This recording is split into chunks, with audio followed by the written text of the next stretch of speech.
Welcome back, everybody, to another episode of Work Knives of the World.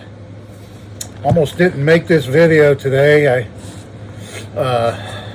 wanted to take advantage of the cold front we're in right now. The high's only supposed to be 91.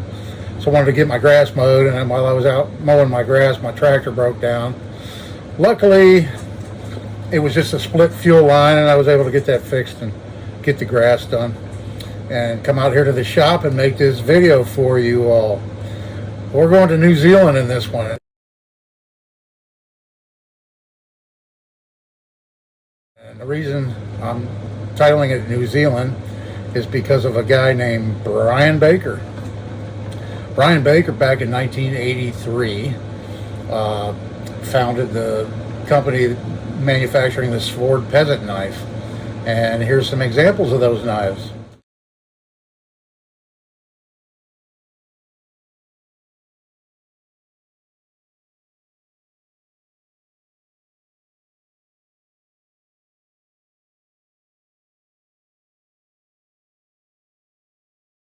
Yeah, so you can see it's a simple friction folder.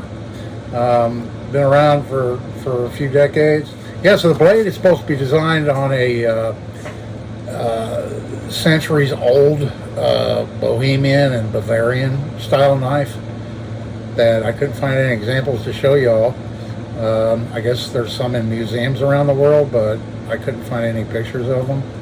But I have seen some old friction folders that were hand forged, made, simple, same type of design generally, you know. It is a very simple knife, but a very practical knife and a very inexpensive knife. You can pick these things up for around $20.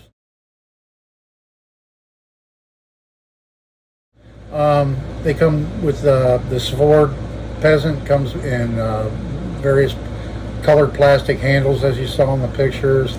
You can get them with a wood handle. Yeah, it piqued my interest because it's a very unique style of a knife, and I can see it being an everyday utilitarian work knife, you know, inexpensive. Yeah, so the Svord Peasant Knife, I would kind of classify it along with the Higanakamis and the Open L's and the Mom knives and, you know, those style inexpensive friction folders.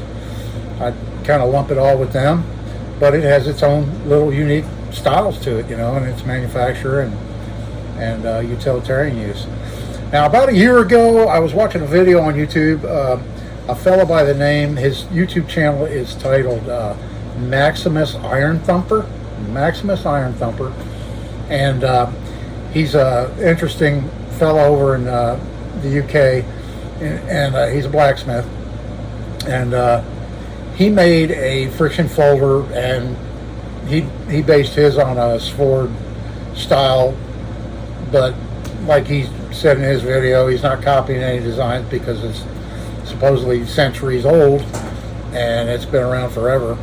So I set out like I do in every one of these videos and make a knife similar to that style, my interpretation. This one's a lot more similar to an actual Svord Peasant Knife than some of the other knives I've done. Yeah, so I should say the Svord Peasant Knife, you can get it in two different sizes. They have a mini that sports a 2.5-inch blade, and then you can also get a larger size that's 3 inches, just a little bit bigger, and it's 3 inches. The example I made for this video kind of falls right in between there. It's 2 3/4-inch blade on mine, and they are using a Swedish steel and their own heat treating process. Apparently Brian Baker met a bladesmith years ago, and he divulged his heat treating process, and so that prompted him to go on to making his own heat treating facility and heat treating his blades and stuff, and that really helped him set the business and helped the business to take off, you know. But yeah, they're just claiming it's a Swedish high carbon steel. That's all they say about it. And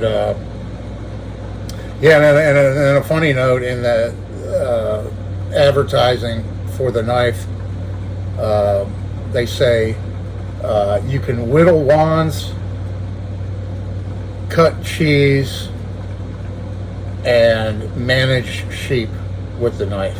So I thought that was kind of funny way of advertising it. So here's the example I made of a Svord Peasant Knife. My interpretation of a Svord Peasant Knife. I've never held a Svord Peasant Knife, so I didn't have one to use as a pattern or anything like that, which I wouldn't want to do anyway. So I just set out to, I made a cardboard template and then used a thumbtack on some cardboard and played around with it until I figured out where the stop pin, which is this pin right here, or the stop pin, which is this pin right here, needed to be in relation to the pivot point, so that that stop pin not only prevents the blade from opening any further, like right now, because there's no liner in this thing. That's the design of it. That's the simplicity of the design. It basically just has two scales and a blade, two Chicago bolts, and a stop pin, and that's all there is to it.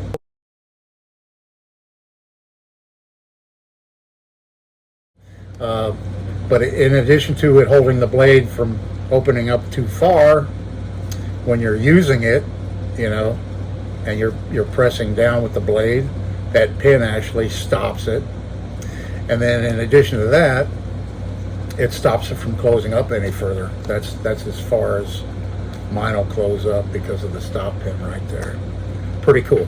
And then you want to use Chicago bolts or some type of fasteners where you can adjust them, because you can adjust the friction. Right here, this Chicago bolt, the tighter you get this, the harder it is going to be for the blade to open and close.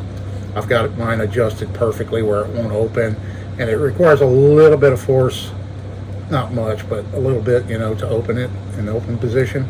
And then also it pinches into the handle there. It's kind of a friction fit, and that holds it open in the open position.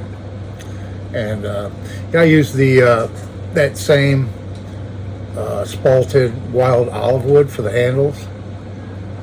Found a real pretty small piece I had laying around, so I opted to use that for the handles.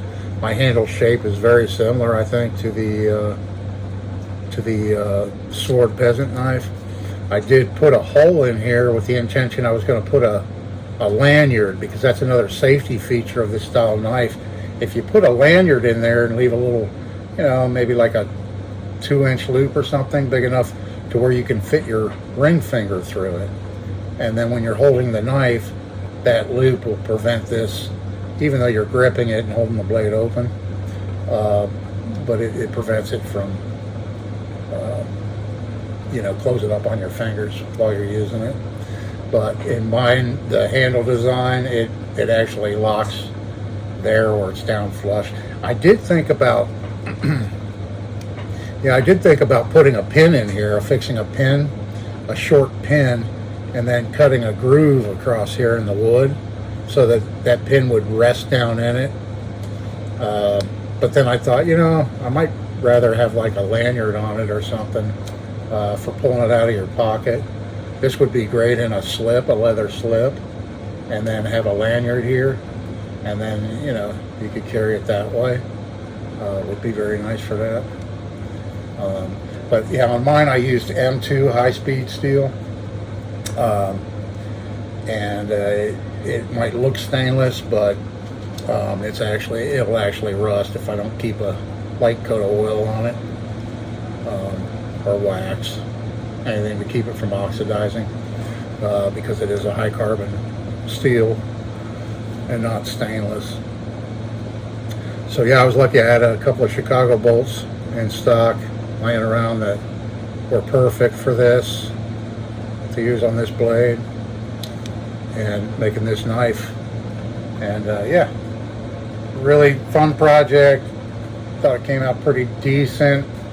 Nice usable knife, very sharp. So yeah, that's a Svord Peasant Knife based on a Centuries old design of a friction folder. And I watched, about a year ago, I watched Maximus Iron Thumper, his YouTube channel, and he made one. He forged one out. I have, as I mentioned before, I have a small coal forge. I just can't use it this time of year. I can only use it in the winter time. It's too hot. I don't have it in the shade or anything like that, so I can't use it. I would have preferred to forge one, make something similar to the one that he made in his video. But yeah, go check out his video after this if you want, and it's I think it's just titled Friction Folder, but it's on his YouTube channel, Maximus Iron Thumper. And I appreciate it. That's our trip to New Zealand, taking a look at the Svord Peasant Knife. And yeah, pretty cool little pocket knife. I appreciate y'all watching. This is Dave. We'll see you in the next one.